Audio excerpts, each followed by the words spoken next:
Shalom Bapak Ibu Saudara kekasih Tuhan dimanapun Bapak Ibu berada. Hari ini saya ingin men-sharekan tentang 1-2 minggu terakhir di mana dalam pelayanan saya Tuhan memberikan satu surprise ya.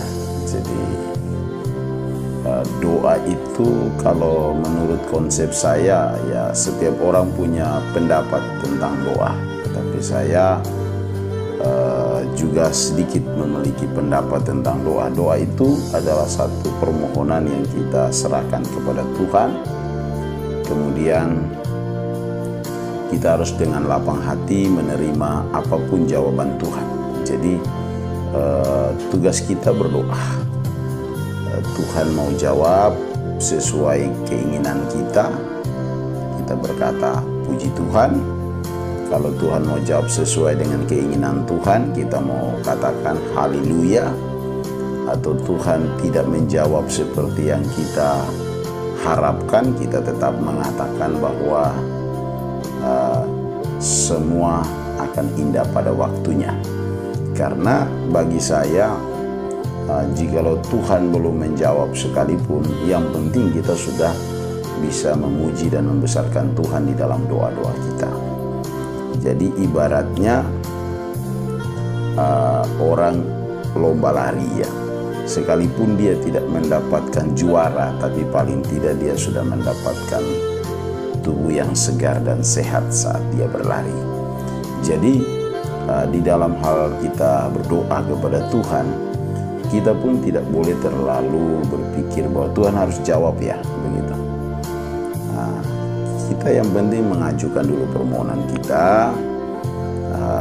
Nanti Tuhan mau ACC atau tidak, itu urusan Tuhan. Tetapi satu hal yang terbaik yang kita sudah dapat adalah saat kita berdoa kan kita sudah landasi dengan pujian, penyembahan, firman Tuhan yang kita baca. Di situ kan secara iman kita bahwa Tuhan sudah mendapatkan penyembahan daripada kita, dan kita sebagai umat ciptaannya memang harus memuji dan menyembah Tuhan. Sehingga di dalam Mazmur itu mengatakan, hai segala yang bernafas pujilah Tuhan.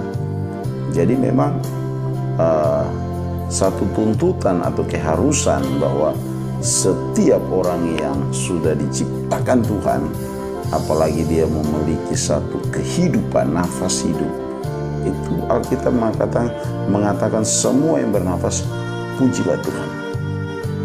Nah, kesaksian saya seperti demikian. Ketika saya memuji Tuhan dalam beberapa minggu ini, saya datang pada jam-jam tertentu di dalam doa-doa saya, Tuhan memberikan surprise. Saya melayani beberapa orang di daerah, kalau di Surabaya orang sebut Tanjung Perak. Itu dia sudah posisinya sudah tidur terkapar, sudah kencing di tempat, dan tidak ada keluarga dekat yang mengurus. Jadi ada beberapa tetangga yang urus, dan salah satu tetangganya adalah jemaat kami.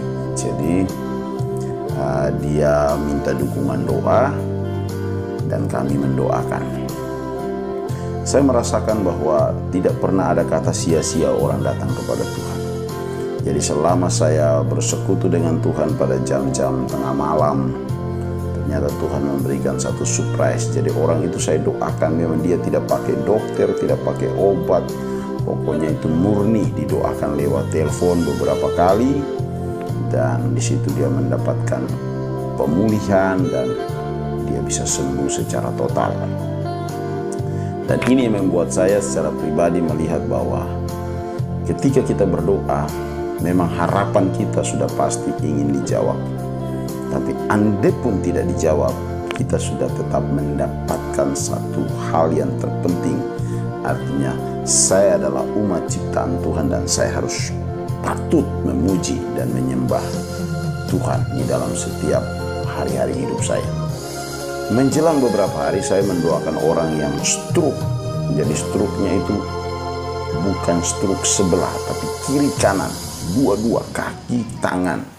Jadi dia begitu seperti orang yang sudah badannya sudah terlipat gitu, badannya sudah terlipat jadi seperti orang kawat yang udah dibengkokkan, dan itu dia udah kaku seperti itu. Jadi saya sama istri anak saya, kami sampai ke tempat dia udah gelap gulita karena dia tidak bisa bergerak untuk hidupin lampu, tidak bisa. Istrinya masih di tempat pekerjaan dan saya pergi. Puji Tuhan, saya sama istri anak saya kami berdoa, memuji, menyembah Tuhan di tempat itu. Beberapa hari kemudian dia langsung bisa berjalan. Jadi doakan malam itu badannya udah kembali lurus, dia bisa duduk, bisa sandar, dan saya janji besok saya akan datang untuk mendoakan kamu lagi. Kamu pun berdoa di dalam hati, semoga dengan iman besok dalam pertemuan kita Tuhan menjamah kamu.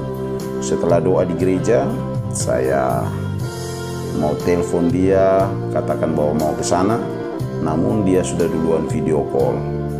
Lalu dia menunjukkan posisi dia sambil berdiri, sambil berjalan, dan saya mengatakan, Tuhan itu luar biasa.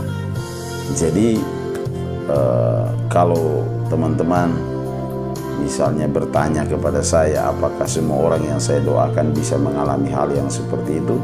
Saya berkata tidak. Jadi jikalau dia adalah orang yang Tuhan izinkan, pasti tidak ada yang mustahil. Tapi kalau misalnya Tuhan belum izinkan, maka kita harus melewati beberapa tahap pergumulan. Jadi perbanyak saja doa supaya di waktu dimana Tuhan mengizinkan mujizat-mujizat itu terjadi, tinggal kita menuai. Jadi intinya jangan pingin cepat menuai saja, tapi belajar menabur waktu kita untuk bersekutu dengan Tuhan.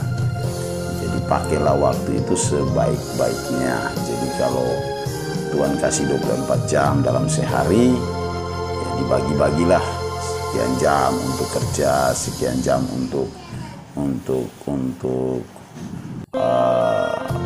beribadah atau berdoa, sekian jam untuk refreshing, sekian jam untuk apa. Yang penting tidak melukai hati orang, tidak melukai hati Tuhan gitu.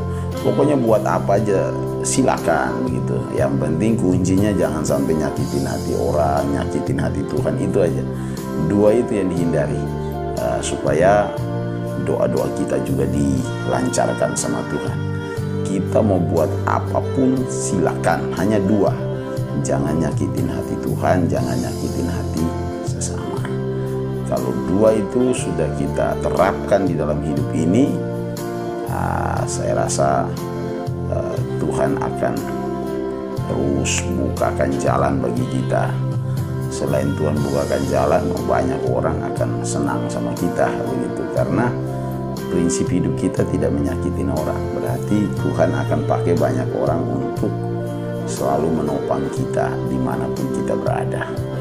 Ya, kurang lebih ini yang bisa saya sharekan. Percaya satu kalimat saya ini, semua doa yang sudah diinvestasikan berkali-kali dengan waktu yang panjang, kamu akan mendapatkan banyak kejutan. Orang kadang-kadang berpikir, saya sudah doa sudah lama tidak dijawab Tuhan. Ya sudah, mungkin Tuhan belum berkenan dengan doa. Jangan. Doa kalau kamu sudah benar-benar naikkan dengan waktu yang panjang, dengan hati yang kuat dan percaya, pasti kamu dapat. Ada beberapa kemungkinan kamu dapat itu. Yang pertama, kamu dapat seperti yang kamu doakan. Yang kedua, kamu bisa dapat lebih daripada yang kamu doakan. Yang ketiga, yang kamu harapkan itu memang sesuatu yang mungkin tidak dijawab seperti itu, tapi Tuhan bisa ganti dengan beberapa jawaban-jawaban alternatif untuk membuat engkau tetap merasa puji Tuhan karena ada jawaban. Jadi ada kalimat lagu pujian bilang, masih ada jalan terbuka bagiku. Jadi di dalam Tuhan itu jalan akan tetap terbuka. Makanya ketika kita lihat bangsa Israel ketika mau keluar dari tanah Mesir, di situ mereka seolah-olah tidak ada jalan lagi, buntu karena ada laut teberau. Namun Musa tetap berdoa kepada Tuhan dan jalan terbuka. Jadi memang lagu itu mengatakan masih ada jalan terbuka bagiku, masih ada jalannya Tuhan. Jadi percaya bahwa tidak pernah Tuhan kehabisan cara untuk menolong kita. Tetap berharap kepada Tuhan dimanapun dan kapanpun. Tuhan memberkati kita. Shalom.